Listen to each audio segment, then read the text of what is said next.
ये मेरे लड़के का मैटर है ही नहीं, ये इसके दोस्त का मैटर था। अचानक से वो लोग 8-10 जन आके उसके ऊपर पीछे से हमला की।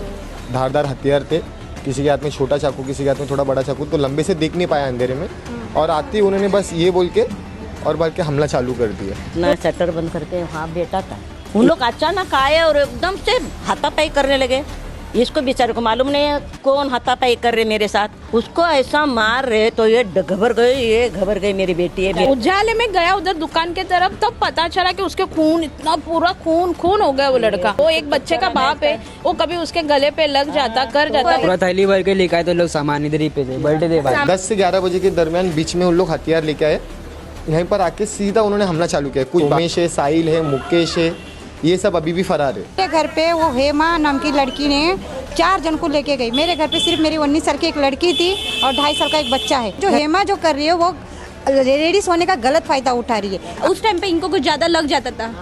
मेरा खुद का रूम नहीं है, कुछ नहीं है, मैं 2 साल का बच्चा है, उसको लेके मैं कहाँ जाती। मुकेश को मैंने मारन किया है, तो मुकेश अभी तक एक भी बार गवाही देने नहीं आया है। वो ना मैंने उसको मारा है, ना उसके भाई को मारा है, ना उसको कुछ, तो भी जबरदस्ती मेरे ऊपर ब्लेम डाला गया कि मैं ये कर रहा हूँ, मैंने उसके भाई को धमकाया है, उसको धमकाया है। किधर भी कुछ भी कपड़ा फड़वा के लेके आएगी तो मेरे ऊपर या मेरे दोस्त लोग के ऊपर रेप का केस लगा देगी, तो पुलिस तो हमारे ऊपर ही आएगी ना मैडम। बीते 27 तारीख को हुई वारदात को बताया जा रहा है गलत। नमस्कार, मैं भावना राठौड़ और आप देख रहे हैं खबरों का खुलासा। इस वक्त मैं नालासोपारा ईस्ट के नागिनदास पाड़ा ओमनगर में उपस्थित हूँ। यहाँ पर जो बीते 27 तारीख को मारामारी हुई थी उसको गलत साबित किया जा रहा है, और जितनी भी वीडियो और खबर वायरल की जा रही है उसको गलत साबित किया जा रहा है। आखिर क्या है पूरा विषय? यहाँ पर हमारे साथ में वो लड़का उपस्थित है, उनकी मम्मी उपस्थित है और उनकी वाइफ और बहन सब उपस्थित है, मतलब कि पूरा परिवार भी उपस्थित है। और उस दिन यहाँ पर जितने आई विटनेस थे वो भी उपस्थित है। हम उनसे बातचीत करेंगे और उनका क्या कुछ कहना है ये जानेंगे। सबसे पहले तो मैं रोहित की मम्मी से बात करूंगी।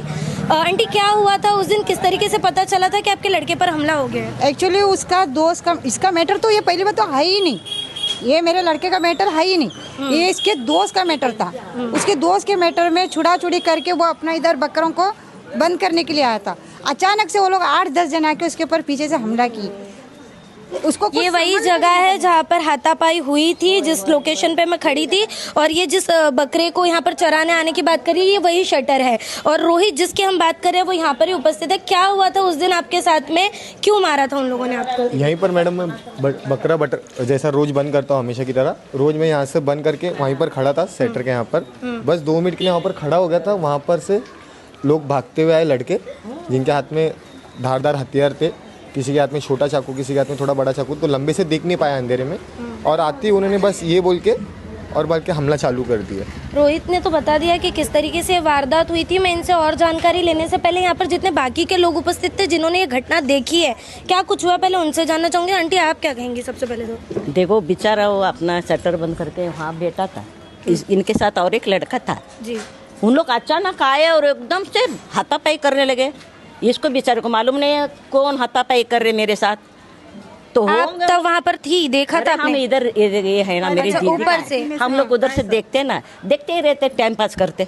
उसको ऐसा मार रहे तो ये घबर गई मेरी बेटी है, मेरी बेटी। कितने बजे की घटना है या क्या वक्त था? 10:30 बजे। आप भी थी वहाँ पर?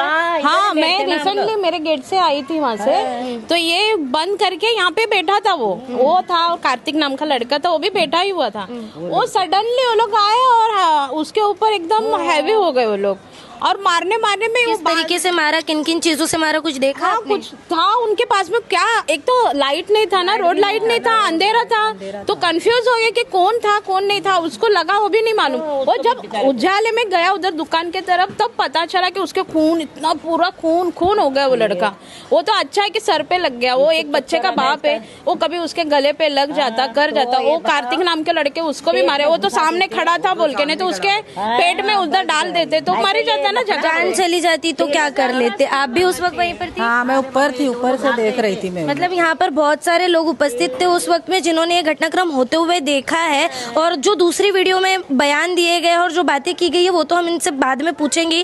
फिलहाल आप भी उनके दोस्त थी और रोहित के, क्या कुछ हुआ था? पूरा थैली भर के लेके आए तो लोग सामान इधर ही पे थे, बैठे थे बाहर। सामान लेकर आए? हाँ। क्या कुछ लेकर आए थे, कुछ पता कोयता इता था, बड़े बड़े सामान दो लोग के पास। आप कहाँ पर थे? रोहित के साथ थे या आसपास थे? इधर 2 लोग खड़े थे, मैं इधर पे खड़ा था। तो बीच बचाव करने की कोई कोशिश? बीच बचाने बहुत भीड़ लग गई थी इधर पे।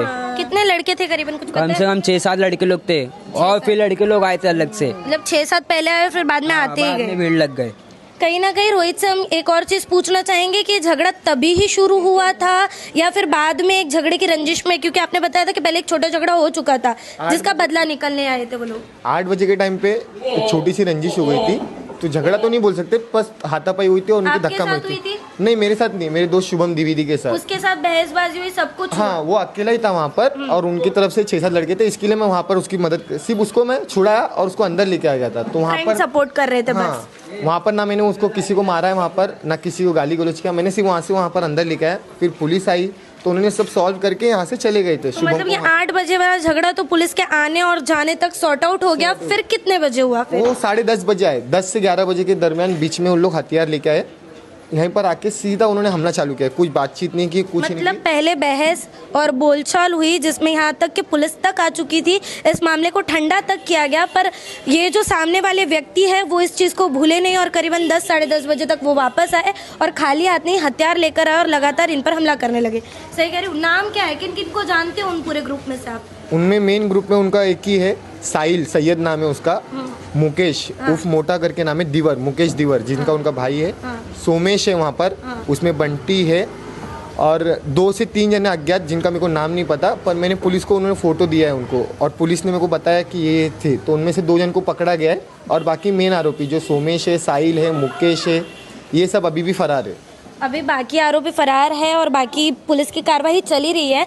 मैं रोहित की मम्मी से फिर से पूछना चाहूँगी, ये पूरा वारदात होने के बाद जब आप रोहित के साथ हॉस्पिटल में थी, आपने बताया कि तब घर पर कुछ लोग आए थे, क्या है वो पूरा विषय? जब हम लोग रोहित को लेके हॉस्पिटल पे आए, लगभग 12:30 बज गया था, म्यूनसिपालिटी हॉस्पिटल में ही थे, तो तब मेरे घर पे वो हेमा नाम की लड़की ने 4 जन को लेके गई। मेरे घर पे सिर्फ मेरी 19 साल की एक लड़की थी और 2.5 साल का एक बच्चा है घर पे, जाके ज़ोर ज़ोर से दरवाज़ा खटखटाना। फिर मैं वहाँ से मेरे सोसाइटी के सेक्रेटरी को फ़ोन किया कि बाबा ज़रा जाके देख घर पे कुछ हुआ है क्या मैटर, तो वो लोग सब आने तक ये लोग भाग गए। कहीं ना कहीं जो एक वीडियो वायरल हुआ है जिसमें हेमा बयान देती नजर आ रही है कि रोहित जो है, मतलब आपका जो बेटा है, वो नशीले पदार्थ की बिक्री करता है और इलाके में इस तरीके से गुंडागर्दी करता है, उसको क्या कहेंगे उस पर आप? पहली बात तो वो गलत धंधा करता है, नशे पदार्थ करता है, वो तो मुझे मालूम भी नहीं और हम लोग वो करते भी नहीं। अगर करता भी रहेगा वो पुलिस देख लेगी, इतनी जानकारी पुलिस को भी रहती है, मगर वो जो हेमा जो कर रही है वो लेडीज होने का गलत फ़ायदा उठा रही है, अपने राइट इसका इसेस कर रही है, क्या बोलते हैं उसको, अपनी चीज़ों का गलत इस्तेमाल कर रही है। इसलिए मैं सबसे यही निवेदन करती हूँ, जो देखो सोचो समझो क्या सही क्या गलत है, उसी बात पे आप ये कमेंट करो, गलत मत उनको साथ दो। यहाँ पर मैं रोहित की वाइफ को भी बुलाना चाहूँगी, उनसे बातचीत करना चाहूँगी कि ये घटनाक्रम आपको जब पता चला था, आप पर क्या कुछ बीती थी और किस तरीके से पता चला था आपको? ये मुझे मेरी फ्रेंड वहाँ पे है, रहती है नाके पे, उन्होंने मुझे फ़ोन करके बताया कि ऐसा ऐसा हुआ है। जब तक मैं नाके पे पहुँची तब तक इनको हॉस्पिटल ले चुके थे, मेरे भाई और लोग सब लोग हॉस्पिटल ले चुके थे। हम लोग उस टाइम पे इनको कुछ ज़्यादा लग जाता था। मेरा खुद का रूम नहीं है, कुछ नहीं है, मेरा 2 साल का बच्चा है, उसको लेके मैं कहाँ जाती। आप इसी इलाके की रहवासी है पहले से, ओमनगर की? मेरा बचपन पूरा इधर हुआ है। हेमा को कितना जानती है? हेमा को ज़्यादा नहीं, हम लोग सिर्फ नाके पे है, वो तो बस इतना, उससे ज़्यादा नहीं, कुछ दोस्ती विस्ती कुछ नहीं, कोई दोस्ती वगैरह कुछ भी नहीं। जिस तरीके से फोटो वगैरह दिखाया गया था उसके बाद में आपके घर पर क्या कुछ बीता है? घर पर मेरा 2 साल का बच्चा था, मेरी ननंद है, मेरे हस्बैंड की बहन थे, हम लोग सब हॉस्पिटल में थे, वो लोग आके दरवाजा ठोक रहे, मेरा बच्चा इतना डर गया ना, उस दिन से उसको बुखार पकड़ लिया, इतना बीमार है वो। ये जो बता रहे हैं कि आकर दरवाजा ठोका गया था और ज़्यादा बहुत सारे आवाज़ें कर रही जा रही थी, तब घर पर रोहित की बहन और उनके छोटे भाई उपस्थित है, आप उपस्थित थी, क्या कुछ हुआ था उस वक्त में? मैं और मेरा भाई, मतलब मेरा भाई का लड़का, हम दोनों अंदर थे बेडरूम में और दरवाजे से आवाज़ आ रही थी, तो मुझे लगा मेरा छोटा वाला भाई है, तो मैं गई दरवाजे की तरफ, पर ज़्यादा जोर से ठोकने लग गए, तो इसलिए मैंने खोला नहीं ना। अच्छा, मैंने मतलब घर पर आप और आपके भाई, बड़े भाई का छोटा लड़का ही उपस्थित था? हाँ, तो मुझे लगा मेरा छोटा वाला भाई आया, तो मैं दरवाजे की तरफ गई, पर उस टाइम पे एकदम ज़ोर ज़ोर से ठोकने लग गए, तो मेरा भाई तो ऐसा नहीं ठोकेगा, तो मैं बेडरूम में मेरे भाई के लड़के को लेके हम दोनों बेडरूम में बंद हो गए, क्योंकि वो रोने लग गया था बहुत तेज़, इसलिए मैं देख भी नहीं पाई, खिड़की भी नहीं खोल पाई, पर मैंने परछाई देखी थी। तो कौन था, किसको? 3-4 लड़के लोग थे और एक लड़की थी। हेमा आई थी आपके घर पर? अब वो मैं नहीं बोल सकती। अच्छा, क्लैरिफाई नहीं है आपको, पर रात को आए थे, कितने बजे आए थे? 12:30 के आसपास। 12:30 बजे, उसी दिन, मतलब जिस दिन ये वारदात हुई उसके रात में। आंटी आप जरा यहाँ पर आइए। हेमा ने वीडियो में ये बयान दिया था कि उसके घर का दरवाजा तोड़ा गया, वही घर जो यहाँ पर है, सही कह रही हूँ? वहाँ पर कोई रहता है क्या? वहाँ रूम पूरा बंद है, वहाँ पे वो सब लड़के लोग नशा वगैरह करते हैं, पीते रहते हैं बस।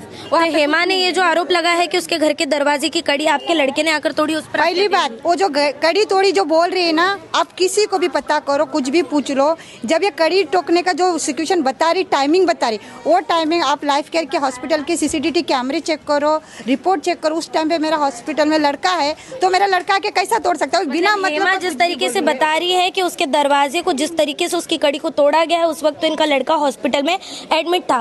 रोहित, मैं आपसे एक और चीज जानना चाहती हूँ कि एक वीडियो में एक क्लिप दिखाकर बताया गया है कि वो आप हो और आपका कहना है कि वो आप नहीं हो, तो इस पर आप क्या कहेंगे? नहीं मैडम, वो वीडियो में तो मैं हुई नहीं। कैसे, क्या आप नहीं हो उस वक्त, कैसे आप साबित कर सकते हो? उस वीडियो में कपड़े में मैडम मैं हुई नहीं ना, मैंने दूसरा कपड़ा कैरी किया था, मैंने ब्लैक शर्ट पहना था। तो मतलब ये गलत आरोप लगाए जा रहे थे ना? हाँ मैडम, मैं ब्लैक शर्ट में था जब मैं हॉस्पिटल गया था। जो मेरे उस टाइम पे खून के लगभग कपड़े हैं, तो वो भी पुलिस स्टेशन में जमा है, तो उनको भी पूछ सकते हैं आप कि मैंने क्या कपड़ा पहना था। मतलब कहीं ना कहीं किसी और के वीडियोस दिखाकर आपका फोटो लगाकर आपको सिर्फ बदनाम किया जा रहा है? यस मैडम, मेरा कुछ वो वीडियो में मैं दिख ही नहीं रहा हूँ, ना मेरी बॉडी लैंग्वेज है, ना मेरे कपड़े, मैं कपड़े। हेमा और साहिल और उनके जो भी भाई है, जिनसे आपने बोला कि उसके छोटे भाई से आपकी पहचान है, संजय दिवर, संजय से, तो इन सब का ये जो भी कहना है, इन सब के बयान जो सामने आ रहे हैं, जिस तरीके से चैनल पर, न्यूज चैनल पर बयान सामने आ रहे हैं, इसको आप गलत कैसे साबित कर सकते हैं? मैडम जैसा उन्होंने बोला है कि मुकेश को मैंने मारहानि किया है, तो मुकेश अभी तक एक भी बार गवाही देने नहीं आया। वो अभी तक पुलिस उसको ढूंढ रही है इस केस में, वो आया ही नहीं है। जब उसको मैंने गाली दिया तो वो बताएगा ना पुलिस को सामने मैंने कहाँ गाली दिया, उसको मैंने कहाँ भेज की थी मैंने, वो उसने कुछ बोला नहीं है। सिर्फ बोला गया है हेमा ने रिपोर्ट में डायरेक्ट वीडियो में कि मैंने उसको भाई को गाली दिया, मैंने उसके भाई को बोला कि तेरी बहन को मैं जलाऊंगा। तो ये बात को कुछ तो एविडेंस होगा कि कहाँ मैंने उससे बहस की, कहाँ से मैंने उससे बात की, ये बात का कुछ है ही नहीं मैडम।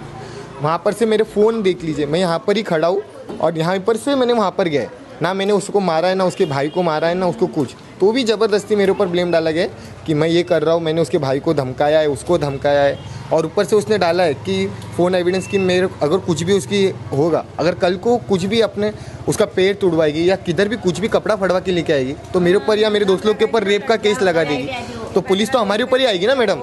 बिना सबूत के वो कुछ भी बोले नहीं सकते। अब वो कुछ ही बोले, पर वो रिपोर्ट करे तो पुलिस पूछेगी। अब ये वीडियो में ऐसे डालेंगे तो मैडम सब पे साबित हो जाएगा ना कि हम लोग ने छेड़ा है उस लड़की को, और जब हम लोग ने धंधा ही नहीं किया तो पुलिस हम लोग के ऊपर गिरेगी। हम लोग के ऊपर कोई रिपोर्ट है क्या? उसके इलाके में वो लोग अभी है नहीं, फरार चल रहे, इस पर आप क्या कुछ कहेंगे? फरार मैडम किधर ही है, सब सिर्फ जान मुझ के उसकी बहन और उसके भाई सब आके सब चीज़ें का पूरा करते। उन लोग सिर्फ जाते रोज पुलिस स्टेशन में कि आप लोग ने अभी तक पकड़ा क्यों नहीं, तो ये दबाव डाला जा रहा है ताकि 307 का आपको क्यों नहीं पकड़ा इसके लिए? हाँ, सिर्फ FIR दबाव डाला जा रहा है ताकि मेरे को जमा कर सके, और 307 का उनका कॉपी जो है उनसे जो साहिल के ऊपर मैंने 307 फाइल किया है वो वापस ले सकूँ। जैसे कि एक वीडियो डाली गई है मैडम जिसमें साफ मेरा फोटो दिखा के किसी और का वीडियो दिखा के बताया जा रहा है कि ओम नगर में गांजा बेचते, जबकि हमारे यहाँ पर ऐसा कुछ होता ही नहीं है। रोज़ पुलिस राउंड अप पे आती है, हम लोग यहाँ पर सिर्फ आते, बकरे को देखते हैं और यहीं पर खड़े रहते हैं। और दूसरी बात, उन्होंने डायरेक्ट मेरा फोटो लेके मैडम डाला है विदाउट क्लेरिफिकेशन की है। मीडिया को भी पहला क्लियर करना चाहिए ना कि पुलिस के उसके खिलाफ मुकदमा है कि नहीं, कि क्या वो गांजा सही में बेचता है कि नहीं। आपने डायरेक्ट मेरा फोटो लगा के बिना क्लेरिफिकेशन करके डाल दिया है कि ओम नगर में रोहित रसाल गांजा बेचता है, तो इससे मेरी फैमिली को तो होगा ही ना प्रॉब्लम मैडम। उसमें डायरेक्ट कुछ क्लेरिफिकेशन नहीं है, सिर्फ नाम लिया है, किसी और का वीडियो है, मेरा फोटो लगा के डाल रहा है, तो ये कौन सी बात है मैडम? चलिए, आपका तो उस दरमियान इलाज चल रहा था जब ये गलत खबर इनके द्वारा जो बताया जा रहा है कि फैलाई जा रही है, तब आप लोगों ने कंफर्मेशन वहाँ पर फ़ोन कर लेने की कोशिश की थी कि आपने जो लगाया है वो गलत है, आपने क्यों लगाया है, ये सारी बात आपने की थी? हमने उनको शिवानी मैडम को फ़ोन किया था, मैम आपने ऐसा मेरे लड़के का फ़ोटो क्यों डाला है? तो उन्होंने बोला तुम्हारे पास क्या प्रूफ है, तुम्हारा लड़का ये नहीं करता। तो हम लोग प्रूफ देने को तैयार है ना, हमारा लड़का है ही नहीं इसमें। और जो लड़के जो दोनों दिख रहे वो मेरा लड़का किसी को भी बता पूरा वो नगर में। आप जब प्रूफ देने के लिए तैयार है तो फिर उन्होंने सुना नहीं सुना, तुम लेके हम बाद में बात करेंगे, यही बात करके उन्होंने रख दिया कॉल। फिर मेरी लड़की ने भी कॉल किया उनको, लड़की के पास रिकॉर्डिंग भी है, उन्होंने बात करने को तैयार नहीं है। फिर हम बात हुई आपके? हाँ, मेरी बात हुई। क्या बोला? तो वो वही बोल रहे कि हम वीडियो तो डिलीट नहीं करेंगे, आपके भाई से बात हुई है, वो प्रूफ देखा जाएगा बस। और आपने इस पर पेपर वर्क भी किया है? हाँ, मैंने लेटर लिख के दिया है। मुझे पुलिस स्टेशन में गई थी तो उन्होंने बोला कि आप लेटर में लिखो कि विदाउट परमिशन उन्हें फ़ोटो डाला और वो गैर कानूनी है, और क्लैरिफाई भी चाहिए ना कि क्यों डाला, सच जानना है हमें। तो फिर उस हिसाब से मैंने लेटर लिखा है। मैंने क्या कुछ कहा है? उन्होंने बोला कि वो गलत है, उन्होंने जो किया वो लड़की ने, हेमा ने, वो गलत है, इसलिए उन्होंने मुझे बोला कि तुम लेटर लिख के दो, हम देखते हैं। मेरे पास कॉपी भी है लेटर की। इस पर अब तक पुलिस से क्या कुछ सहायता मिली आपको? पुलिस तो हम लोग को अच्छी तरह से सहायता कर रही है। जैसा हम लोग को अरेस्ट किया इतना 6-7 जन के बीच में 2 जन को तो पकड़े। 2 जन को पकड़े, उनको जानती है कौन है? मैं तो एटलीस्ट जानती नहीं, नाम जानती हूँ उनको, बंटी है और कौन है विजय बनिया कुछ नाम है उसका। तो दो मतलब दो लोगों को अभी तक गिरफ्तार किया है। बाकी रोहित के हिसाब से जो कहना है कि मेन जो आरोपी है उस पर अब तक कार्रवाई नहीं हुई है। साहिल पर नहीं हुई नहीं, साहिल सैयद पे अभी तक कार्रवाई नहीं हुई मैडम। वो अभी भी ऐसे ही अपना धंधा वैसे ही करता है जैसे करता था। और रही बात मेरे ऊपर लगाने की शिकल, तो वहाँ पर कितने बार उसके ऊपर कंप्लेंट हुई है एमडी बेचने के खिलाफ। उसके ऊपर एनसी हुई थी, यहाँ पर रेट आई थी जो घर पे था ना। अभी वैसा वो कॉपी तो हमारे पास है नहीं, पर वहाँ पर रेट हुई थी इससे पहले क्राइम ब्रांच की 2 महीने पहले वही रूम पे सेम। तब वो पकड़े गए थे। हाँ, वहाँ पर रूम में से आपने बताया था कि हेमा का छोटा भाई जो आपके पहचान गया वो भी अभी छूटा है। हाँ, मुकेश। क्यों पकड़ा गया था वो? वाइट में पकड़ा गया था, वाइट की फैक्ट्री में। अच्छा, मतलब जिस तरीके से इनके बयान है, जिस तरीके से इनके पास में सबूत है, ये यहाँ पर कुछ ना कुछ साबित करते नजर आ रहे हैं कि पहली जो खबर है वो कहीं ना कहीं उलझाने के लिए और राह भटकाने के लिए बताया गया है। सब कुछ जो बयानबाजी है वो की गई है। फिलहाल पुलिस प्रशासन की कार्रवाई इस पर चल रही है। आगे क्या कुछ इस खबर में निकल कर सामने आता है ये तो आने वाला समय ही बताएगा। बहरहाल आज की इस पूरी रिपोर्ट में इतना ही। ऐसी और खबर देखने के लिए बने रहे हमारे साथ और देखते रहे खबरों का खुलासा। खबरों का खुलासा से भावना राठौड़ की एक रिपोर्ट। ऐसी और खबरें देखने के लिए बने रहे हमारे साथ और सब्सक्राइब करें खबरों का खुलासा, सच की परख हमसे। सच परखेंगे तो बदलाव पाएंगे, साथ आएंगे तो हर खबर का खुलासा होगा। वीडियो पसंद आने पर लाइक, शेयर, कमेंट, सब्सक्राइब जरूर करें।